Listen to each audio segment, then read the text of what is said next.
आज मुख्यमंत्री जी के साथ हमारी वार्ता थी। ये वार्ता हमारी मुख्यमंत्री जी के साथ हड़ताल के 73वें दिन हुई है और हम ये चाहते थे कि नवरात्रों का जो ये शुभ मुहूर्त चल रहा है, हमने मुख्यमंत्री जी को कहा इसमें एक सौहार्दपूर्ण वातावरण में एक बातचीत होनी चाहिए। तो हमारे जो मांग और मसले थे उन पे बातचीत हुई है। सभी मसलों पे सहमति नहीं बनी है, लेकिन हमारा जो ये 4000 रुपये राज्य सरकार से हमें फिक्स इंसेंटिव दिया जा रहा है, इसके संदर्भ में ये बातचीत हुई है कि इसको बढ़ा के वो 6100 रुपये किया जाएगा। 4000 रुपये को फिक्स वाला जो इंसेंटिव है उसको बढ़ा के 17 साल से आशा वर्कर्स स्वास्थ्य विभाग में काम कर रही हैं और अब उनको रिटायर किया जा रहा था, तो कोई रिटायरमेंट बेनिफिट आशा वर्कर्स के लिए नहीं था। इस संदर्भ में अब ये बातचीत हुई है कि रिटायरमेंट बेनिफिट आशाओं को दिया जाएगा और वो रिटायरमेंट बेनिफिट 2 लाख रुपए होगा। इसमें हमारी वहाँ पे मांग पत्र पे हमारी सहमति बनी है। इसके अतिरिक्त आशाएं जो काम करती हैं उनका परफॉर्मा है, इंसेंटिव्स हैं, उस इंसेंटिव्स में बढ़ोतरी के संदर्भ में ये बातचीत हुई है कि इससे पहले भी जब 2018 में हरियाणा सरकार ने बढ़ोतरी की थी, उसी समय पे केंद्र सरकार से भी बढ़ोतरी हुई थी हमारे इंसेंटिव्स के अंदर। और अभी भी क्योंकि ये चुनाव का साल है, पूरे 5 साल हो गए केंद्र सरकार के जो इंसेंटिव्स हैं उनमें बढ़ोतरी हुए भी, अब वो केंद्र सरकार से भी बढ़ोतरी होगी। और उस संदर्भ में मुख्यमंत्री खुद बात करेंगे केंद्रीय स्वास्थ्य मंत्री से भी, और हमारे मिशन डायरेक्टर ने भी आश्वस्त किया है कि वो जब अब मीटिंग में जाएंगे तो उसका एक प्रपोजल बनाया गया है इंसेंटिव्स में बढ़ोतरी का, वो प्रपोजल लेके जाएंगे। वो एक काफ़ी गतिविधियां हैं जिनकी यहाँ पे डिटेल में देना संभव नहीं है, लेकिन उसमें हमारा वर्दी भत्ता शामिल है। वर्दी भत्ते के अंदर बढ़ोतरी का मामला है। हमारी कुछ बहुत ही रूटीन एक्टिविटी हैं जो हर महीने होती हैं, उसके अंदर भी बढ़ोतरी का मसला है। हमारी जो बहुत ही प्राथमिक गतिविधियों में बढ़ोतरी का मसला है, उसमें ये आश्वस्त किया गया है हमें कि राज्य सरकार भी पैरवी करेगी और वो कोशिश करेंगे कि वहाँ से वो हमारी बढ़ोतरी हो जाए। तो ये कुल मिला के बातचीत आज मीटिंग के अंदर हुई है।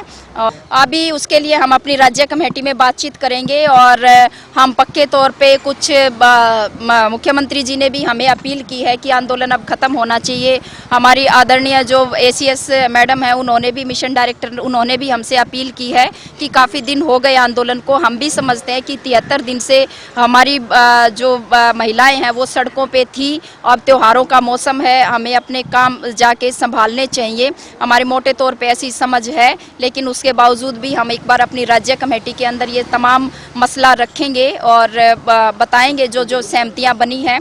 हमारी एक वर्कर पारुल, उसकी डेथ हो गई थी पुलिस झड़प के साथ, उस संदर्भ में भी ACS मैडम से भी और MD सर से भी बातचीत हुई है। तो उनके परिवार से एप्लीकेशन आएगी तो उस पर भी हमें एक राहत उनको परिवार को दी जाए, उनको सहायता जरूर दी जाए, इस संदर्भ में भी बातचीत हुई है। कुछ हमारी बढ़ोतरी जो 2018 में हुई थी उसके कुछ एरियर बचे हुए थे जो पिछले 5 साल से सरकार ने नहीं दिए थे, उन एरियर के संबंध में भी बातचीत हुई है कि वो डिपार्टमेंट वो जो एरियर है 2018 से बचे हुए वो तुरंत रिलीज करेंगे, त्योहारों से पहले रिलीज करेंगे। बिल्कुल वॉलेंटियर रहेंगे। और उन्होंने ये कहा, हमारे 10 सूत्री जो मांग पत्र था उस पे, कि ये केंद्र सरकार की स्कीम है और केंद्र सरकार ही इस संदर्भ में वो निर्णय लेंगे। इसीलिए हमने ESI और PF की भी मांग रखी थी। वहाँ पे पहली मीटिंग में कुछ सहमति बनती लग रही थी ESI और PF पे, लेकिन बाद में ये आया कि हमें फाइनेंस डिपार्टमेंट से उस संदर्भ में हमें उसके अनुमति नहीं मिली है, क्योंकि हम वॉलंटियर है, कर्मचारी नहीं हैं। तो ESI PF की जगह पे भी कुछ सोचा विचारा जा रहा है जो भविष्य में हमारे लिए कुछ चीज़ें हो सकती है। इलाज के लिए हमारे लिए आयुष्मान भारत कार्ड है और साथ में आशाओं के लिए अब जो चिरायु योजना चली हुई है, इसमें ये कहा गया है कि ये वैसे तो 3 लाख तक का जिसकी आमदनी है वो 1500 रुपये दे के कोई भी अपना चिरायु का कार्ड बनवा सकता है, लेकिन आशा वर्कर्स के लिए ये छूट दी गई है कि उनकी आमदनी 3 लाख हो, चाहे 5 लाख हो, चाहे 7 लाख हो, कितनी भी आमदनी हो एक आशा वर्कर की, यदि वो 1500 रुपये देते हैं तो उनका सबका चिरायु का कार्ड बन सकता है। इस तरह से उन्होंने, क्योंकि ESI वाला हम ESI वाला चाहते थे, वो सुविधा हमें नहीं मिली है, लेकिन इस पे ये छूट हमें दी गई है। कुल मिला के हम ये कह सकते हैं कि हम इतने दिनों से संघर्ष कर रहे थे, कुछ सरकार ने सुनी है, हमारे जो दिल में थी जो बात उस तरह से तो नहीं सुनी गई, लेकिन फिर भी हम ये मानते हैं कि चलो 73 दिन बाद सरकार ने हमारी बातचीत सुनी है और कुछ मांगों पे हमारी सहमति बनी है।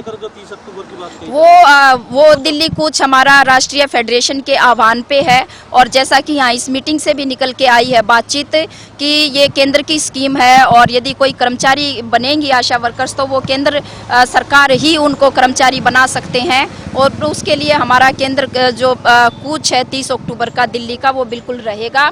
और ये जो इंसेंटिव्स में बढ़ोतरी का मसला है, इसके लिए भी वो बहुत ज़रूरी है कि हमारा 30 अक्टूबर का कूच रहे।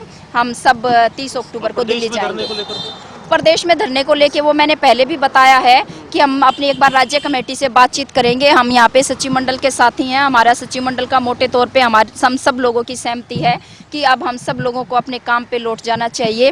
हमारे जो गर्भवती महिलाएं हैं, हमारे जो लाभार्थी हैं, वो बहुत परेशान हैं और लोगों से लगातार ये डिमांड आ रही थी कि आशाओं के बिना हमारा काम नहीं चल रहा है। स्वास्थ्य विभाग के बहुत सारे काम रुके हुए थे, तो हमें अब मोटे तौर पे ये लगता है कि हमें अपने काम पे लौट जाना चाहिए।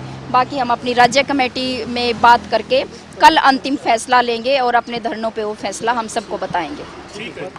धन्यवाद।